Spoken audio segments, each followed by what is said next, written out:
you here. Thank you, thank you. Glad to be here. Yeah, tell me Good to about be back on home ice. Well, yeah, last time I saw you was for the Stop Racism concert in Vancouver. Yep.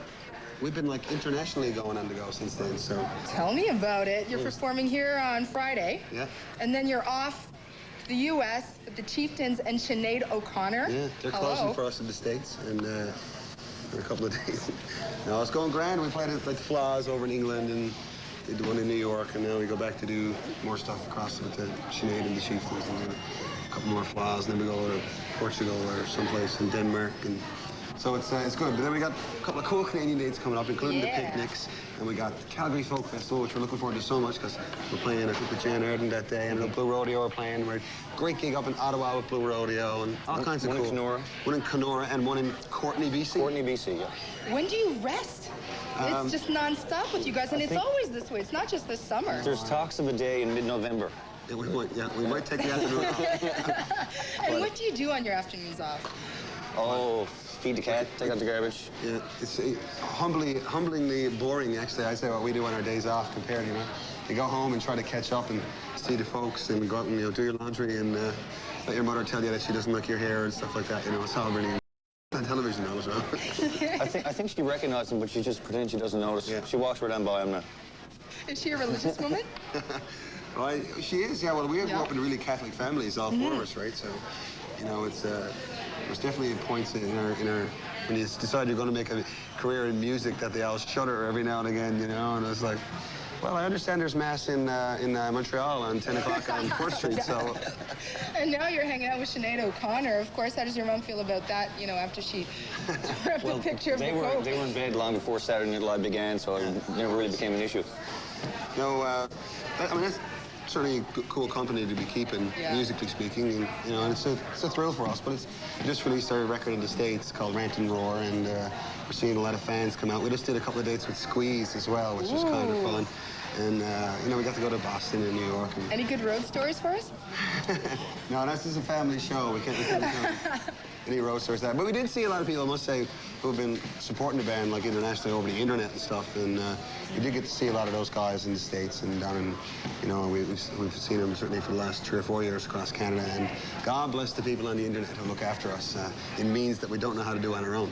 Yeah, they take care of a lot of work. I mean, when you spend so much time on the road, it's a lot of things that need to be taken care of. And thank God we have Joanne Henthorn in Ottawa, who's probably plugging away at the computer even as we speak, Ellen. God bless her.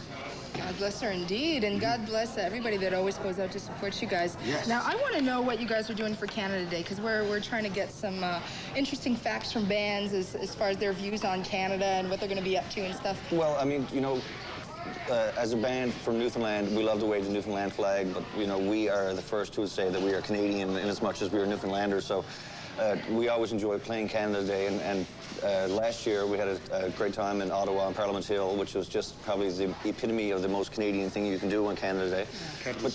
But this year, it's something that's interesting, more interesting again, if that there is such a thing. We're going to Portugal, and we're playing in the Canada Pavilion on Canada Day with André-Philippe Gagnon. Yes. So it's going to be a treat not only to play, but to get to meet André-Philippe Gagnon, you know? It's one of these... It's exciting stuff. One of these Canadians that have to be met. I know. We're going to dedicate the day to do an impersonation of André-Philippe Gagnon. We'll be the first ones to ever do an impersonation of him. Let's see how he reacts.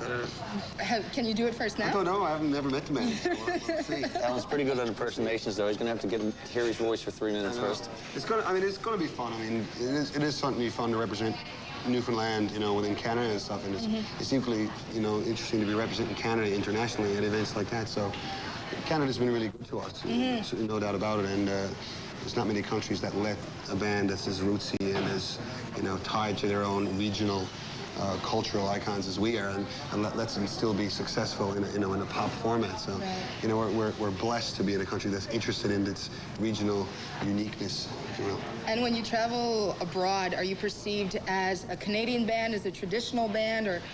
There's definitely no regional barriers between one end of the country and the other. You're automatically Canadian, and, you know, the connotations of being Canadian they're so positive. A friendly, you know, nice people. Partiers, would you say? Polite. we're gaining that reputation. Canadian. People have celebration, for sure. Polite, very polite, and that's what it's very nice. I think the fact that people all over the world manage to throw out regional problems, and they don't mean anything. You're Canadian, and perhaps that's what we should be doing in this country a bit more often. People are learning that you know, to say that you're Canadian nowadays, you know, is you know, is a great thing internationally, and it could mean, it almost begs the second question, what part of Canada you're from, because finally I think people are realizing what a massive land Canada actually is, and how different your life is if you grow up in, you know, Regina, or if you grow up in St. John's, or if you grow up in Quebec, or if you grow up in, you know, Vancouver Island. You know, it's really different. And I say what the best thing about Canada in that regard is that, you know, Canada is this union of extremely different regions that are together, not because they have to be, but because they choose to be and they want to be. And, you know, it's great because of that. And it's not, we're not bound because we're bound because we want to be. We're still pretty young, so I think it's going to, you know, maybe in another 100 years, the Canadian culture will be a lot more coherent than it is. You know, we're still fumbling towards it and looking to try and pick that one thing that epitomizes Canadians, a Canadian and Canadian culture. So I think Canadians are definitely getting more interested in themselves. That's why they're looking to Atlantic Canada to listen to the music, insofar as we were growing up listening to Neil Young and Burton Cummings, you know, who were coming from other parts of Canada. So it's still a sharing of the music. Well, whether you're into being Canadian or being a child of the universe, there's one universal language. It's called music, and Great Big Sea do it better than just about anybody else, I'd say. They're going to be performing this coming Friday at the amphitheater, which we're really looking forward to. And watch out, our cousins in the U.S., because they're going down with the Chieftains and Sinead O'Connor. And as for us, we've got the latest from the Great Big Sea. Thank you very much. I feel like singing the anthem now, Al. I know. You don't know the words either. We know the first part.